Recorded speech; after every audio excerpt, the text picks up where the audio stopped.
Get this and get it straight. Crime is a sucker's road, and those who travel it wind up in the gut of the prison of the grave. It could have been perfect. Snowbound in a mountain lodge with a girl who was falling in love. But also present were a widow sick with rage, a bitter old woman, and a jealous man. All with reason to hate me more than anyone else in the world. It happened like this. From the pen of Raymond Chandler, outstanding author of crime fiction, comes his most famous character in The Adventures of Philip Marlowe.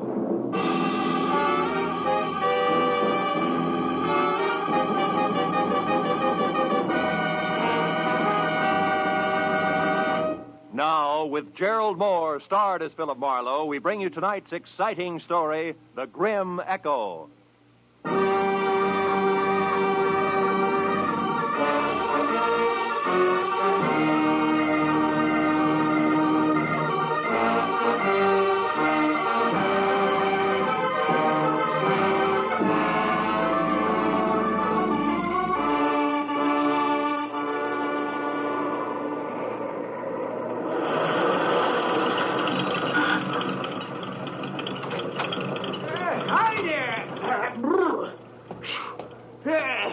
Some snowstorm, eh? Yeah, it's pretty thick. Yeah.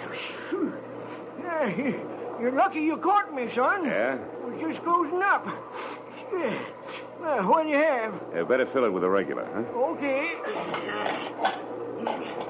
Does that mean that you're aiming to go on? That's right. Got to get back to L.A. I wouldn't advise it, son. Old Jacker and sure wouldn't. Liable to hit 10 below, they say. Yeah? Where you been, skiing? Yeah, a week of it up at Angel's Roost. How's the road ahead? Well, you got 40 miles or nothing but mountains to the next town, you know. You're bound to get drifted over any time. Hey, why don't you blow that thing? Huh? Yeah, what's the tariff? Oh, call it $3 even. You know, I've been running this Mobile gas station here for 20 years, and I know these storms are nasty. Oh, thanks. Yeah, I'll be all right. That's what you all say. Out on the road, you could freeze to death. Real easy. And this plaid shirt I'm wearing, you're ripping me, Pop. Listen, that shirt won't even start to keep you warm on a deserted highway in this blizzard. Take it from old Jacker and Son, I know. Yeah, well, thanks anyway. So long, old Jacker.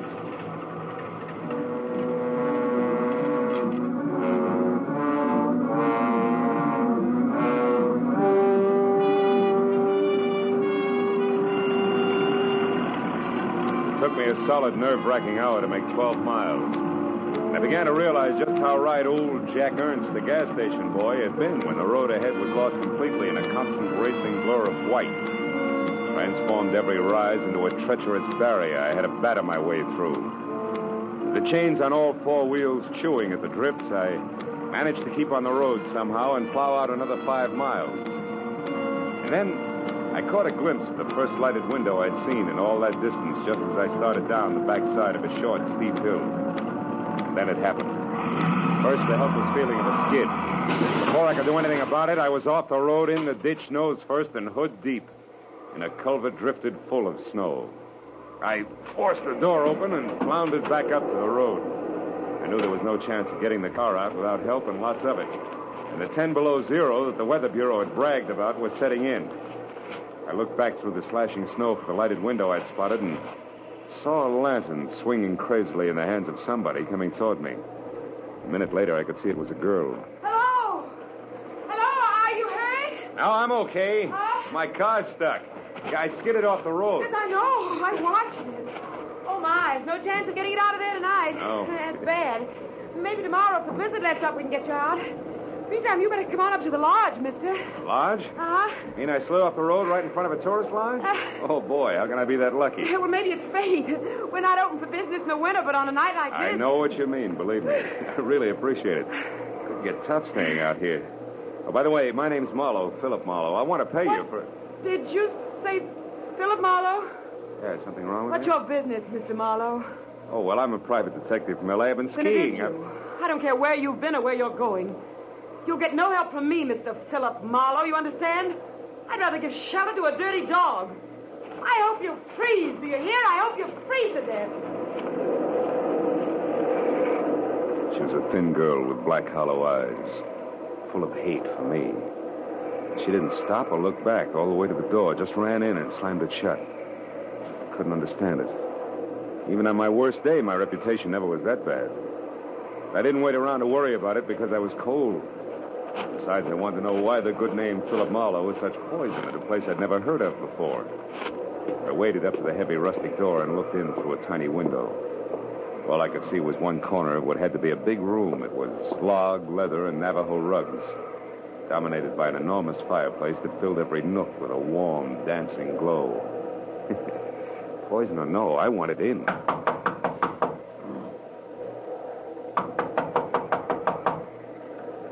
Coming, just a minute. Oh, hello. Oh. You picked a bad night to travel. Sure did. Oh, well, won't you come in? Oh, sure. I'm Donna. How are you? This is Echo Lodge. We're not open now, but, of course, you can't go on in the storm. No, I can't. Besides, my car's in the ditch. Well, you'll be spending the night then. I'd love to, but there seems to be two schools of thought on that subject.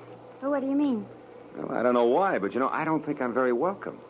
Why do you say that? Well, I'll tell you why, Donna. Well, Helen. Oh, dear, what's wrong? You've been crying. Do you know who he is? No, we haven't gotten around to the magic of my name yet, Helen, but maybe you'll be good enough to tell Our me. name is Baraki. Does that mean anything to you? Baraki. Oh, Helen, Yes, what is it? Baraki. Virgil Baraki was my husband. Virgil Baraki was Donna's brother, and Virgil Baraki was the man that you shot down and killed. Do you remember? I remembered all right. 6 months ago, a trail that led up a blind Los Angeles alley to a garage where stolen cars were switched. I remembered the pair of vicious blue eyes glaring at me over the sights of a blazing .45. And I remembered shooting back fast. When it was over, I was alive and he was dying. And later, the coroner's jury decided I'd killed in self-defense.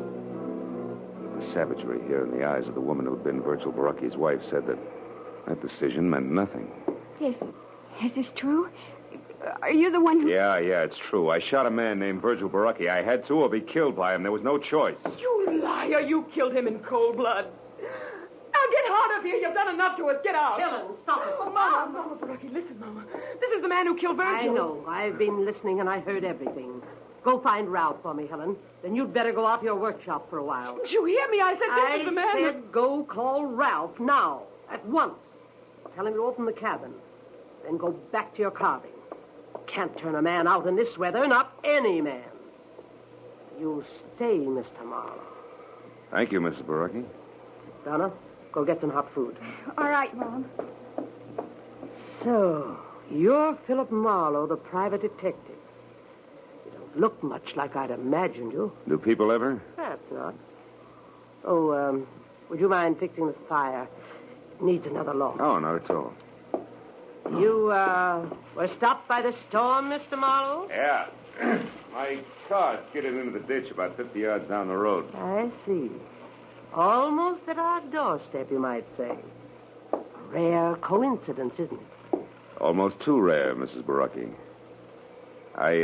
I'm sorry the circumstances are painful for you. I've grown used to that kind of pain, having lost both a husband and a son. Fate up to now has never been very generous. Do you believe in fate, Mr. Marlowe? I don't know. Oh, some things happen for which there's no explanation, maybe, No explanation? Who knows? Perhaps everything happens according to a prearranged schedule. And for a purpose. Oh, come on. You don't really think I was deliberately shoved off the road at exactly this spot for a reason? Oh, you might admit it's strange, though, that there was a house nearby just when you needed one, and that it was our house. Oh, thank you, Donna. Oh, it's only soup, but it's hot and good, and there's fresh bread. The coffee will be ready in a few minutes. Go ahead, Mr. Marlowe. Sit down. It'll do you good. Thanks. Looks wonderful. In the meanwhile, I'll check up on Ralph. He should have the cabin ready by now. It's small, but you'll be comfortable. There's a fine big oil heater in it. I haven't worked one for years. You won't have any trouble. Tell me, who is this Ralph? Ralph Tolman, young fellow who lives near here. Ralph works for us in the summer. And looks after us in the winter. He's staying over tonight because of the storm. He was my son's best friend. Oh, don't let the soup get cold, Mr. Marlowe. The soup was thick and delicious, and the coffee was rich, black, and steaming. Donna sat across the table and watched me eat. There was no hatred in her eyes. I looked for it closely. It wasn't even animosity. Only confusion and, for some reason, a shadow of fear. But as an hour slipped by and the conversation came easier, the shadow disappeared. Her eyes even began to smile a little. When I'd finished down to the third cup of coffee and started to help her clear the table, the cup slipped. We both grabbed for it, caught one slim inch from breaking, and wound up together on the floor. Our faces close. Why, Phil, we did it. What a team. Table waiters or jugglers? Oh, we could double as both and make a fortune. Yeah. Oh, Ralph. Yeah, Ralph. What's going on? We almost dropped a cup. Uh-huh. That sure would have been too bad, wouldn't it, Donna? You only got about 50 like that one. I don't know why it's so important to you, but for what it's worth, I was the one who dropped it. It's not important to me. I guess other things aren't so important to Donna either.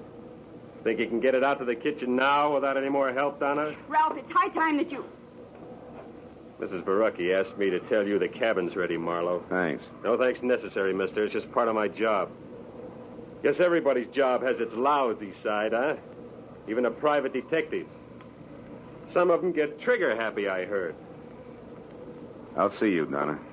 You better get out there right away, Marlowe.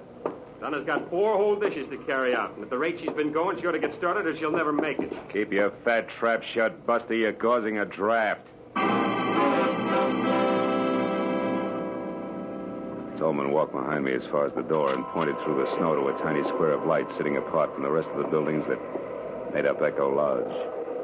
As soon as I was outside, he slammed the door against my back and bolted it. I stood on the porch and thought about the setup for a minute while I lit a cigarette. Then I stepped out into the snow and headed for the cabin. Halfway there, I could see it clearly. It looked snug and warm. And under the circumstances, I knew it was better for everybody that I was sleeping outside the main lodge. But then I saw a sudden flash and felt the impact before anything else. Right in front of me, the cabin lurched. One entire wall burst out and the roof collapsed. A second later, as I ran toward what was left of it, I could hear the others coming. Ralph, what was it? The cabin is blew up. They need him under their clothes. Bill, are you all right? Yeah, I'm okay, Donna. What happened, Marlowe? I don't know, Tolman. Must have been the heat, but I can't understand it. The heater exploded? Yeah, Helen, that's the way it looks. But it was working okay when I left. I guess it's not going to burn, though. The snow's put it all out. Oh, Bill, just another few seconds and you'd have been in there. You'd have been killed. Yeah, maybe that was fate, too, huh? Maybe. Donna, get away from here. No, Helen. I wish you had been in there, Marlowe. You deserve it. Stop it, Helen. He's got no business here. Stop it. No, Leave me alone. But Lord, after what he's done to us, how can you bear even to look at him? Oh, Helen, come back here. Let her go. This was an accident, Donna. An accident, you hear? They happened. Don't they, Mr. Marlowe? Oh, sure. Everybody knows accidents will happen, Mrs. Baracki. Of course, but... Oh, and let's get back into the house before we freeze to death. You can have my room now. I'll sleep with Donna. Come along, all of you.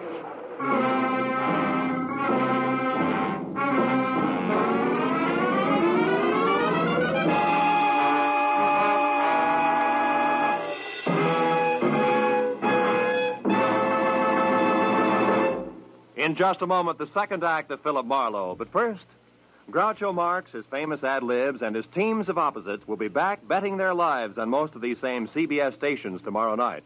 You've missed half your life if you haven't bet your life with Groucho Marx on Wednesday nights this season. Hear him on this top quiz show tomorrow night on CBS. Now, with our star, Gerald Moore, we return to the second act of Philip Marlowe and tonight's story, The Grim Echo.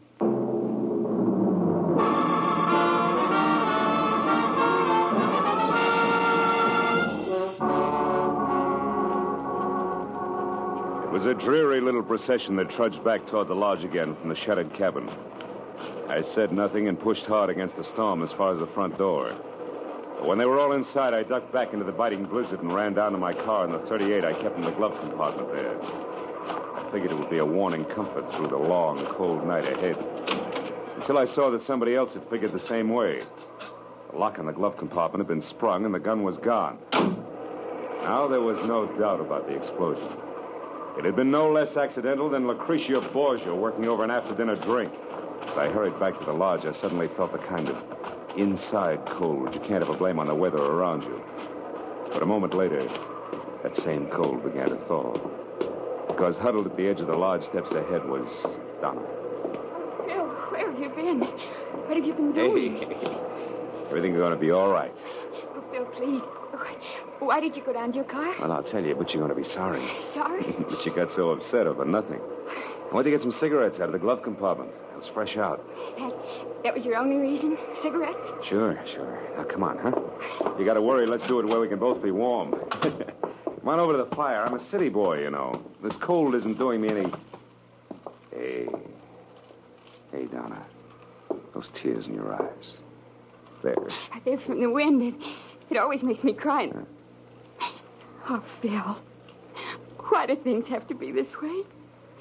An hour ago when you were eating, everything was so nice, so friendly. And then suddenly Ralph angry, the explosion, Helen screaming and clawing at you, Mama. Yeah, I know what you mean. But look, baby. Listen to me hard, huh? Yes? You see, the things you just spoke of, Ralph, the explosion, Helen, all of it, all the trouble, it belongs to tonight, like the blizzard out there. Oh, it's raging now, sure, but tomorrow, or maybe a little after tomorrow, it'll stop. Everything will look bright and clean to you. Honest, honey, that's the way it'll be. All the way around. Believe me? Oh, Phil, I want to, but... But what? But you're talking about tomorrow. I'm worried about tonight. I'm afraid, Phil. Awfully afraid. I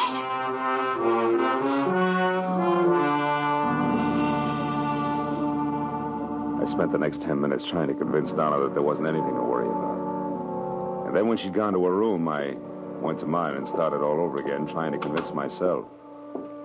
The out-of-season fireworks at the cabin and a gun stolen from my car made that a very tough proposition. And I checked the room, which was on the ground floor and close to the kitchen. And then I bolted the door and looked forward to some much-needed sleep. After that, I took off my shirt and shoes only, got into bed, and waited for sleep, which a weekend of skiing made more important than a cabin full of hate. Suddenly, I was wide awake and sitting straight up in bed. The footsteps could have belonged to my dream. The door that closed couldn't have. I scrambled out of bed and ran to it, but it was still bolted. So I turned to the single closet in the room and opened it sharply. It was empty, except for a long, thin finger of light that streamed through a keyhole. A keyhole that belonged to a door at the rear of the closet that gave out onto the kitchen. Obviously, the closet had once been a pantry. I tried the door, but it was bolted from the kitchen side. I got into my shoes, grabbed my shirt, and ran out of the room, around to the kitchen, and smack into a very surprised Ralph. Marlowe, what are you doing up and roaming around? I'm a sleepwalker. What's your excuse? Come on, let's have it. I'm through playing target for tonight. Talk! Get your hands off me, Marlowe. When I know why you're here and exactly what's on your mind, I will, not before. Well, have we come to terms? All right, let go. I'm here because my room is on the ground floor, and I heard somebody cross through the house and come into this kitchen. So I decided to investigate. You're a liar. You were in my room, Tolman, and you know it. You got in through the door that leads into the closet. Come on, Buster, let's level. We're keeping each other awake. Listen, Marlowe, I don't like you. Honest? And I don't like the way you and Donna are... The way we're what? Come on, boy, get it off your chest. Never mind that now. Look at this. Wood shaving, so what? Yeah, found it near the door to the closet in your room. Might also be the answer to who your visitor was. She left her calling card. What do you mean, calling card? Helen. She's always covered with these shavings. She makes things out of rough pine. Where is this workshop of hers, Tolman? Out in the back, just beyond the barn. What are you going to do, Marlowe? Not that it's any of your business, but I'm going to see the lady, and I'll see you.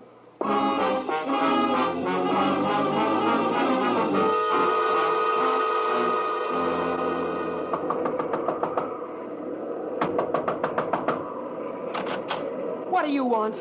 Conversation, Helen, if you don't mind. Now, wait a minute, you. It's late. Close I that don't... door. I will not. And I will. Get over there and sit down. We got a few things to clear up. Like what? The way you murdered my husband, perhaps? Cut it out. Stop it, Helen, or I'll push your arm off. No, Just as soon as you decide to behave. Those nails of yours draw blood, baby. What, are they going to be good? Yeah. All right. Now sit down over there, away from those sharp chisels you work with, and keep your hands in your lap. Go on, that chair there. Very well, Mr. Marlowe. Anything to accommodate the man who murdered my husband. Which brings us right to the point. You deny it. You deny that you shot him down. I fired in self-defense. That's a rotten, speaking lie. You did it to feather your own nest, to be a hero to the police and the newspapers. You're wrong, Helen. I killed your husband because I had to. He was on the wrong side. Oh, don't make me laugh. You call trying to get money for his family, for me? You call that being on the wrong side?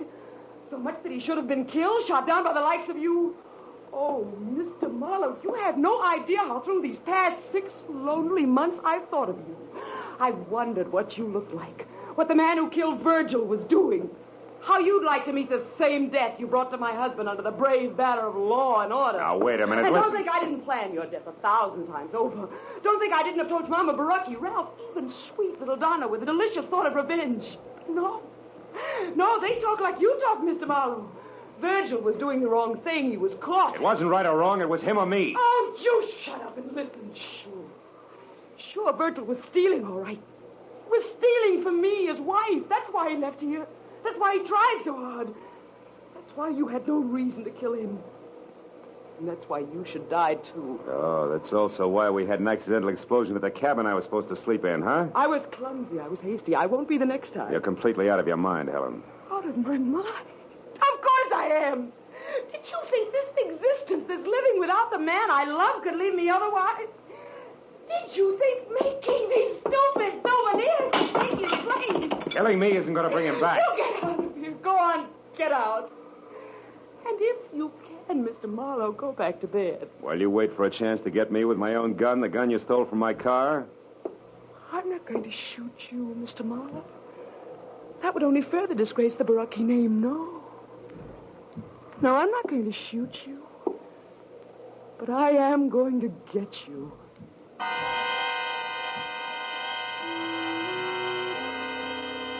For a long, chilling moment, I stared into the eyes of the half-crazed woman standing in front of me. The ice-cold, bottomless eyes that a cancerous hate had destroyed as something human. Then as I turned and started out of the room, I knew that I'd made a mistake that night. Virgil Baraki had died in my arms. A mistake I had to correct before it was too late. And there was nothing left of Helen but the ruthless machinery of a mind dedicated to murder. I headed back to the house and talked with Mama Baraki, which I figured had to be the first immediate step. But when I'd gone only a dozen yards from the workshop, I stopped. Bill, I'm over here. Donna, what are you doing out here? I couldn't sleep, Bill. I was too worried about you. And then when I saw you leave the house from my window and head for the workshop, Oh, Bill, your face. Oh, it was Helen. She got a little upset in there. A little? Oh, look at you. Your pocket ripped off your shirt, your face scratched. Oh, it's all right, Bill, Donna. she could have... No. Hey, my pocket ripped off. The gun. Oh, Bill, what is it? Tell me, please. Now, hold it, Donna. Give me a second. Yeah, sure, it adds all right. Now, look, get over there inside the barn and scream. Long and loud, huh? Scream? Yeah, it's our only chance. Go on, do as I say, Donna. Scream. All right. I'll do it, Bill, whatever you say.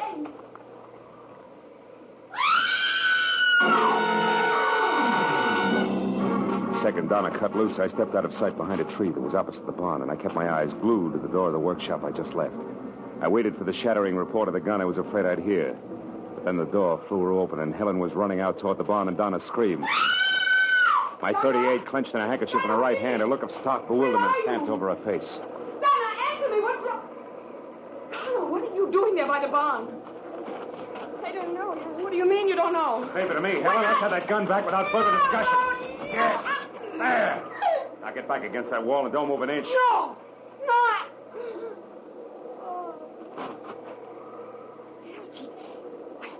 Bill, what is all this? Attempted murder, honey. She's all right. Attempted murder? You mean Helen here was going to try and kill someone? Yeah, herself. Or suicide? Uh-huh. Suicide that would be called murder and pinned on me. It's going to be her way of getting even. I know, Bill. I can't believe She it. tried to once, honey, the explosion at the cabin. When that failed and everybody knew how she felt about me. A warped mind hit upon this little plan, and all the pieces would have fit tight, too. What pieces? What do you mean? That one, we argued. 2, she came to my room tonight and ripped the pocket off this plaid shirt so that we'd find it clenched in her hand after she was dead. You see it? 3, she stole my .38, which has my fingerprints on it. And 4, she left an obvious clue on the floor of the kitchen, a wood shaving that would bring me out here on the run. So everybody could find me close by when it happened. Oh, yeah, it was tight, all right. Tight as a hangman's noose. And then she was going to shoot herself, Phil, just after you left her. And that's why you made me scream? Yeah, and that's why now, Donna, later tonight, I'm going to tell her something that I intended to break to her gently. Something I was going to tell Mama Baraki first. Something I hoped would straighten her out. What, Phil? Well, your brother Virgil didn't die the moment he was shot, Donna. He lived long enough to ask one thing of me. What are you trying to say, Phil? But I never let Helen or you people here know about the woman he was in love with in L.A. The woman through whom I tracked him down. Oh, Phil. Yeah. Well, I guess it wouldn't be good for her if I was around too much? No, honey, not for a while, anyway. Wouldn't be good for any of us, huh? Come on, Donna, let's get her into the house. Yes. Yes, Phil.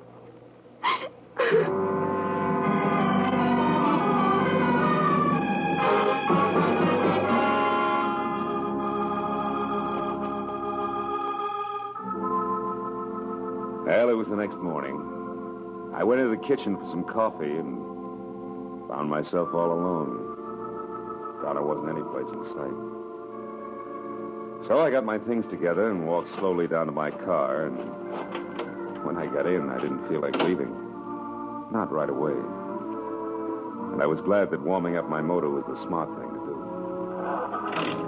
do. Gave me time to light a cigarette and think. Look around. Back toward Echo Lodge, where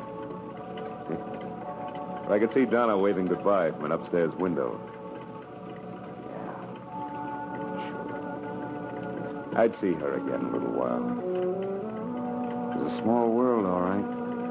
Full of echoes.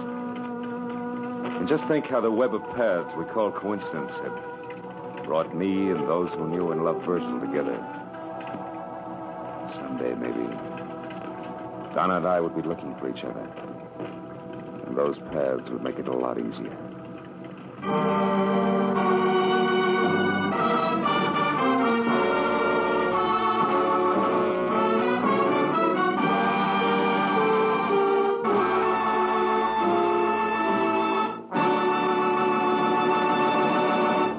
The Adventures of Philip Marlowe, bringing you Raymond Chandler's most famous character, star Gerald Moore, are produced and directed by Norman MacDonald and are written for radio by Robert Mitchell and Gene Levitt.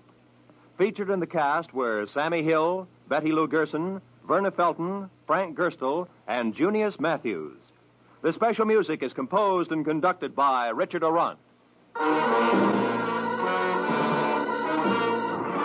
Be sure and be with us again next week when Philip Marlowe says...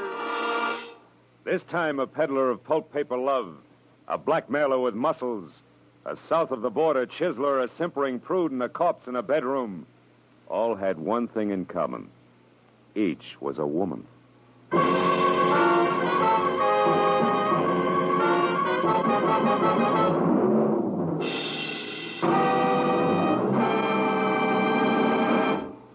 Al Jolson will pay another of those wonderful visits to Bing Crosby this Wednesday night. And the gags and songs will again fly thick and fast. Bing and Al will team up to sing Waiting for the Robert E. Lee and Whispering. And as for the gags, well, just tune in on most of these same CBS stations. Remember, that's this Wednesday night, the CBS Bing Crosby Show. This is Roy Rowan speaking. Now, stay tuned for Pursuit, which follows immediately on most of these same CBS network stations.